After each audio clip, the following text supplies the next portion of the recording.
Et on va continuer toujours, mesdames et messieurs, avec le conflit qui ravage le Moyen-Orient. Et cette fois-ci, nous avons le plaisir d'avoir avec nous en ligne monsieur Rizk Chahet, analyste politique. Alors bonjour monsieur, est-ce que vous m'entendez bien?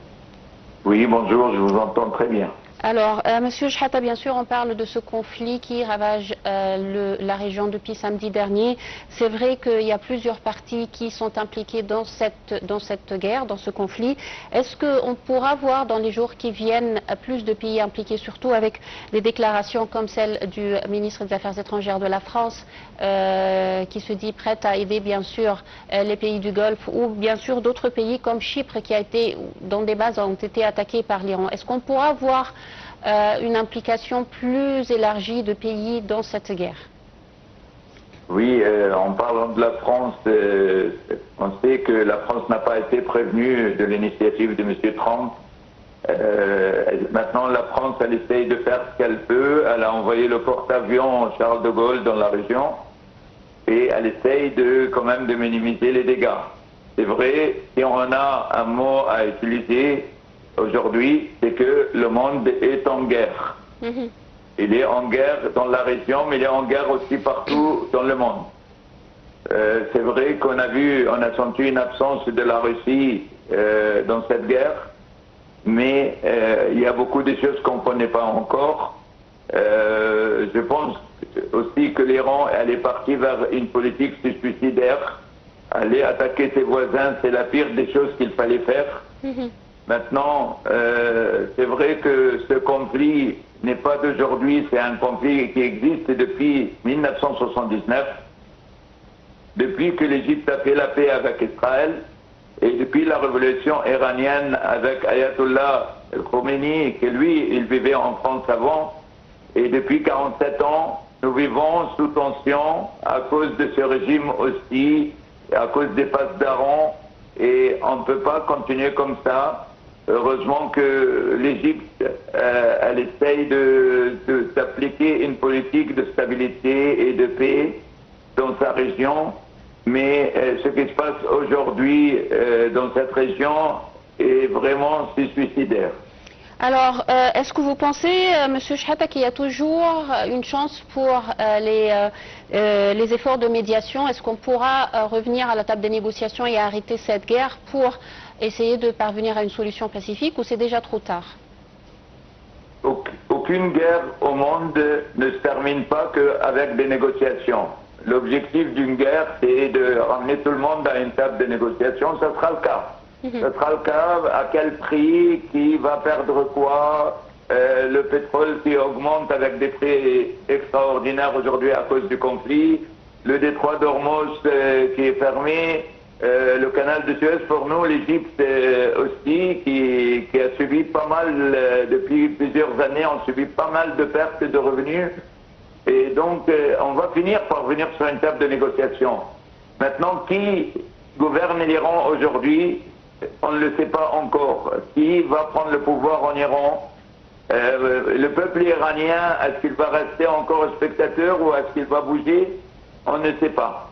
Mais ils vont finir quand même par se raisonner, comme chaque guerre, c'est le plus fort qui va imposer sa volonté. Alors, quand on parle aussi de l'impact de cette guerre qui peut s'élargir sur d'autres pays également de la région, alors on voit avec par exemple les attaques du Hezbollah contre l'Iran, contre Israël. Il y a Israël qui riposte bien sûr menant des frappes contre le Liban. Est-ce que vous voyez qu'on pourra avoir d'autres pays qui vont payer le prix? C'est-à-dire maintenant Israël va profiter de ce qui se passe pour attaquer le Liban, peut-être l'Irak, puisqu'il y a aussi des groupes qui sont avec l'Iran, la Syrie. Est-ce qu'il y a d'autres pays qui seront aussi impliqués dans cette guerre?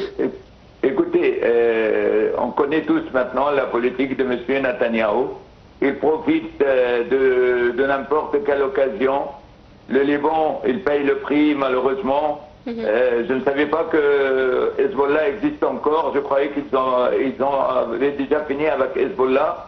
Mais non, aujourd'hui il reste encore au sud de Liban, il reste encore donc des gens activistes de Hezbollah qui ont tiré sur Israël. Et Netanyahou, il n'attend que ça. Il n'attend que ça pour essayer de bénéficier de chaque situation comme d'habitude. Donc maintenant, pour l'Irak, c'est un peu plus...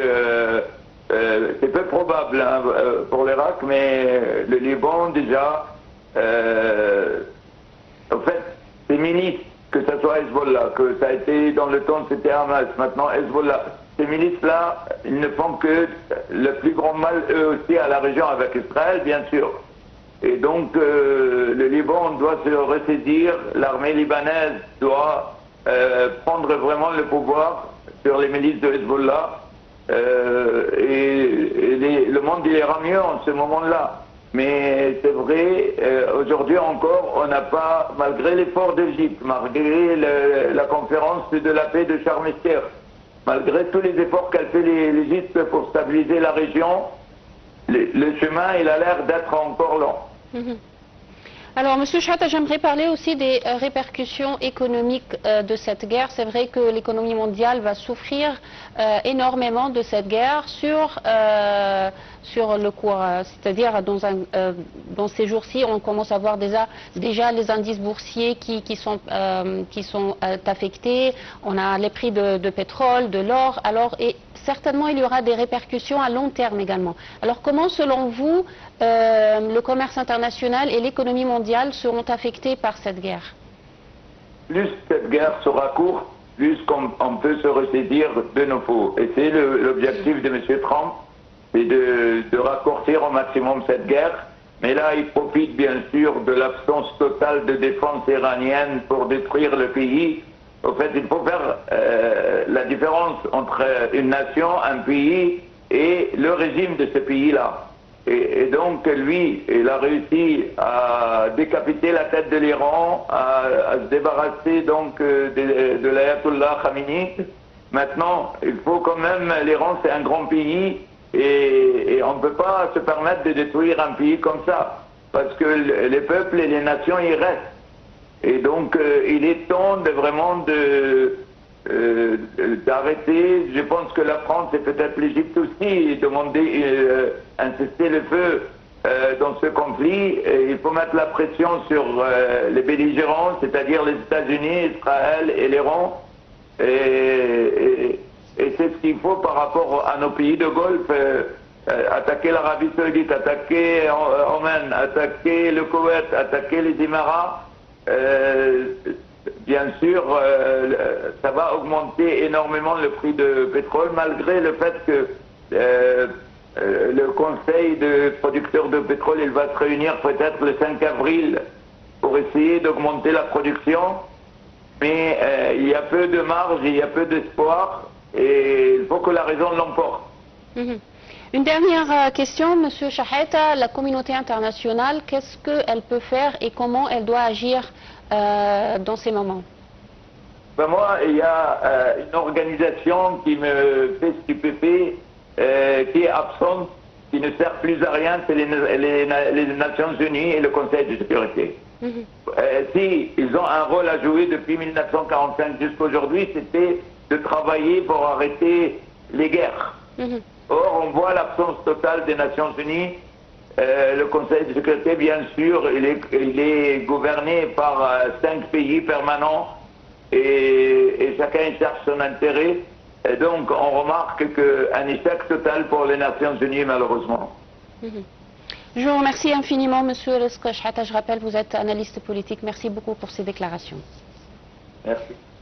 Alors, nous parvenons ainsi, mesdames, messieurs, à la fin de cette édition. Bien sûr, on va continuer toujours avec tout ce qui se passe dans la région et le conflit que secoue le Moyen-Orient sur Nile TV International. Merci, bonne journée.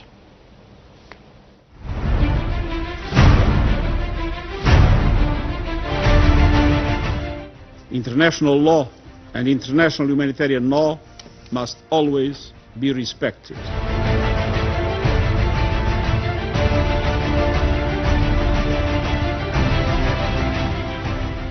I have condemned the massive military strikes by the United States and Israel against Iran. And I also condemn the subsequent attacks